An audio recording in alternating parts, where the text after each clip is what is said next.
मौजूद करूंगा, तफसीर इसकी आप खुद इंशाल्लाह अपने जहन में चस्पा करें। तो मैं सिर्फ वर्ड्स इशारा करूं क्योंकि उतना टाइम नहीं है। तो तालीम पे जब हम आते हैं, इसमें भी हमारे पास 3 लोग हैं। एक जिसको हम एजुकेटर कहते हैं, ट्यूटर कहते हैं, दूसरा जो हमारा पीपल होता है, शागिर्द होता है, और तीसरा जो है वो हमारा पेरेंट होता है। समझ रहे हो ना मेरी बात? ये तीनों कितनी जरूरी है आपके लिए, इसके लिए मैं और 3 चीजों का नाम आपके सामने लूंगा। हमारे पास है सन तो समझते हो, सूरज की किरणें, जिनको हम सनशाइन कहते, रेज कहते, और उसके बाद है हमारे पास धरती यानी कि अर्थ। ठीक, सूरज का होना कितना जरूरी है। अगर सूरज नहीं होगा तो रोशनी जमीन पर नहीं आएगी।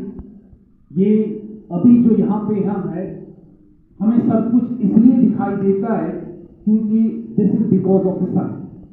ठीक है, अब मैंने 3 चीजें आपके सामने रखी, टीचर, स्टूडेंट और पेरेंट। इन 3 चीजों का आजकल के समाज में होना कितना जरूरी है, इनको अब आप इन्हीं 3 चीजों से जोड़िए, सन रेज एंड अर्थ। उस्ताद का काम बिल्कुल इस तरह है जैसे सूरज काम करता है, और शागिर्द जो है वो है सूरज की किरणें, और पेरेंट कौन है? आप जमीन। बात समझ आ रही है आपको? ठीक है, सूरज से जो किरणें निकलती है, तब जाके वो किरणें जो है वो जमीन को क्या करती है? रोशन करती है। और आप देखो, जब सूरज नहीं होता है, शाई नहीं निकलती है, रेज नहीं निकलती है, तो धरती पे आपको क्या दिखाई देता है? अंधेरा। तो अब दुनिया को रोशन करने के लिए सबसे अहम काम किसका है? उस्ताद। सूरज मीनस, समझ आए ना आपको? और इसीलिए हम कहते टीचर किसको कहेंगे?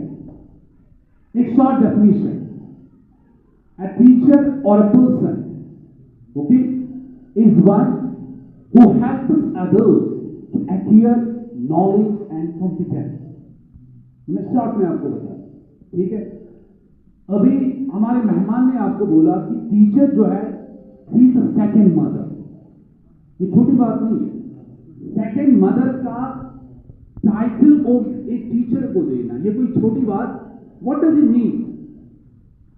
इट मीन्स कि आजकल की टीचर की जिम्मेदारी बस इतनी, हमारा बच्चा जो है इससे बेटर एजुकेशन घर में सोफे पे बैठ के चाय की प्याली हाथ में लेके हासिल कर सके, बिकॉज ये सो मेनी रिसोर्सेज। उसके पास कंप्यूटर है, उसके पास लैपटॉप है, उसके पास यूट्यूब है, उसके पास ऑनलाइन एजुकेशन।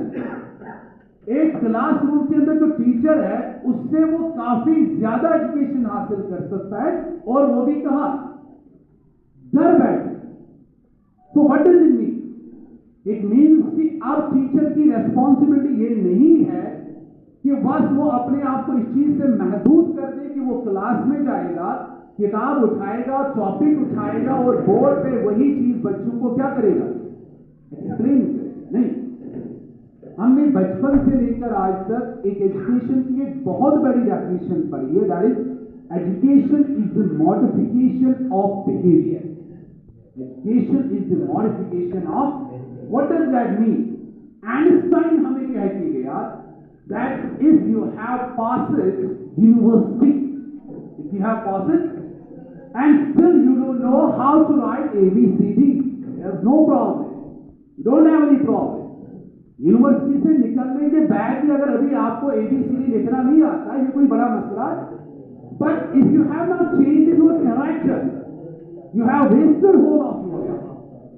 अगर अपने कैरेक्टर को अभी अब तक आपने चेंज नहीं किया है, तो आपने अपनी सारी जिंदगी क्या की है? बर्बाद की। तो व्हाट डज दैट मीन? हमारे बच्चों में जो, अगर आजकल की आप नस्ल देखोगे, बच्चे देखोगे, ये हमसे बहुत ज्यादा आगे, हर लिहाज में हमसे आगे। तो एक टीचर की रेस्पॉन्सिबिलिटी क्या है? वो रेस्पॉन्सिबिलिटी है जो एपीजे अब्दुल कलाम आजाद ने एक दिन इंटरव्यू में कहा था, that when I was a student of only 5th class pass मेरे क्लास में एक टीचर आता था, मैं उसको एज पर्सन नहीं देखता था। जब वो आता था तो he was coming like a radiation of knowledge, radiation of knowledge.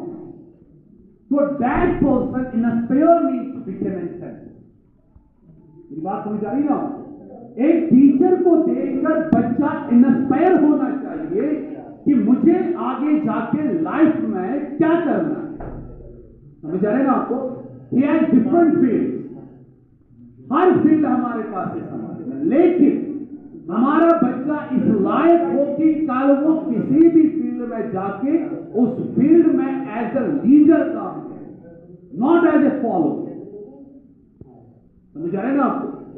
We have to create the leaders in the society. और which sort of leaders? जिन्हें पता हो कि ये कौम जो है ये हमारी है, इस कौम का दर्द उनकी रगों में बस रहा हो, उनके दिलों में इस कौम की एक दर्द हो, तब जाके वो उस्ताद जो है सही माने में इस कौम की खिदमत कर सकता है, इस कौम को चला सकता है और इस कौम के शागिर्दों को, बच्चों को सही ढंग से अपना खून दे के उन्हें बड़ा